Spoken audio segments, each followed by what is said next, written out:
ಓಂ ವಿಘ್ನೇಶ್ವರಾಯ ನಮಃ. ಓಂ ನಮೋ ವೆಂಕಟೇಶಾಯ. ಸಾಕ್ಷಾತ್ ವಿಷ್ಣುವು ವೈಕುಂಠದಿಂದ ಭೂಮಿಗೆ ಬಂದಾಗ ಸ್ವಾಮಿಯ ಪರಿವಾರ ದೇವತೆಗಳೆಲ್ಲ ಭೂಮಿಗೆ ಬಂದವು. ಆಗ ಸಾಕ್ಷಾತ್ ಗರುಡದೇವನು ವೈಕುಂಠದಿಂದ ಈ ಪುಷ್ಕರಣಿಯನ್ನು ತಂದನೆಂದು ಪುರಾಣಗಳಲ್ಲಿ ಉಲ್ಲೇಖವಿದೆ. ತಿರುಮಲದಲ್ಲಿರುವ ಪರಮ ಪವಿತ್ರವಾದ ಈ ಸ್ವಾಮಿ ಪುಷ್ಕರಣಿಯ ಸ್ನಾನ ವೇದಗಳೇಳಿದಂತೆ ಸ್ವಾಮಿ ಪುಷ್ಕರಣಿ ಸ್ನಾನಂ ಸದ್ಗುರು ಪಾದಸೇವನಂ ಏಕಾದಶಿ ವ್ರತಂ ಚಾಪಿ ತ್ರಯಂ ಅತ್ಯಂತ ದುರ್ಲಭಂ.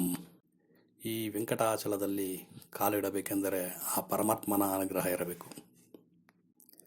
ವೆಂಕಟಾಚಲಕ್ಕೆ ಬಂದರೂ ಪರಮಾತ್ಮನ ಅನುಗ್ರಹ ಇಲ್ಲದೆ ಈ ಪುಷ್ಕರಣಿಯಲ್ಲಿ ಸ್ನಾನ ಮಾಡಲು ಆಗುವುದಿಲ್ಲ.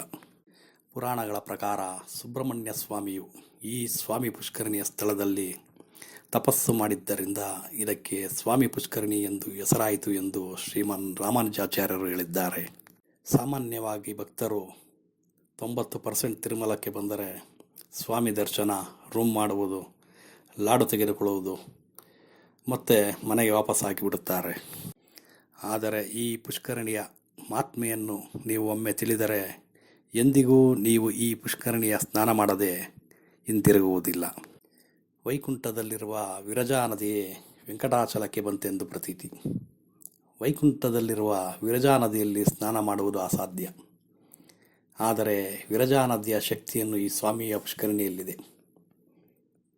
ಆದ್ದರಿಂದ ಈ ಪುಷ್ಕರಣಿ ಸ್ನಾನವು ಮಹಾಪಾತಕಗಳನ್ನು ನಾಶ ಮಾಡುತ್ತದೆ. ಈ ಪುಷ್ಕರಣಿಯ ಮಹಿಮೆ ಏನೆಂದರೆ, ಈ ಪುಷ್ಕರಣಿಯ ಅಷ್ಟದಿಕ್ಕುಗಳಲ್ಲಿ ಒಂದೊಂದು ದಿಕ್ಕಿನಲ್ಲೂ ಸ್ನಾನ ಮಾಡಿದರೆ ಒಂದೊಂದು ಫಲ ಉಂಟು. ಈ ಪುಷ್ಕರಣಿಯ ಉತ್ತರ ದಿಕ್ಕನ್ನು ಕುಬೇರ ತೀರ್ಥ ಎಂದು ಕರೆಯುತ್ತಾರೆ.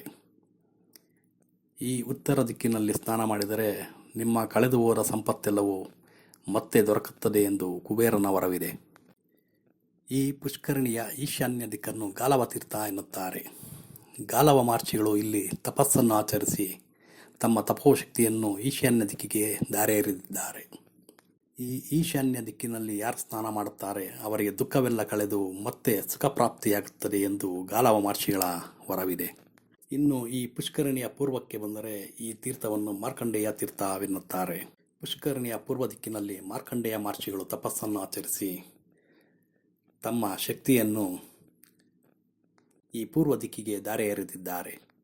ಈ ಪೂರ್ವ ದಿಕ್ಕಿನಲ್ಲಿ ಸ್ನಾನ ಮಾಡಿದರೆ ಅಪಮೃತ್ಯುವು ಬರುವುದಿಲ್ಲ, ಪೂರ್ಣ ಆಯಸ್ಸನ್ನು ಬದುಕುತ್ತಾರೆ ಎಂದು ಮಾರ್ಕಂಡೇಯ ಮಹರ್ಷಿಗಳ ವರವಿದೆ. ಪುಷ್ಕರಣಿಯ ಆಗ್ನೇಯ ಮೂಲೆಯ ಜಲವನ್ನು ಅಗ್ನಿತೀರ್ಥ ಎಂದು ಕರೆಯುತ್ತಾರೆ.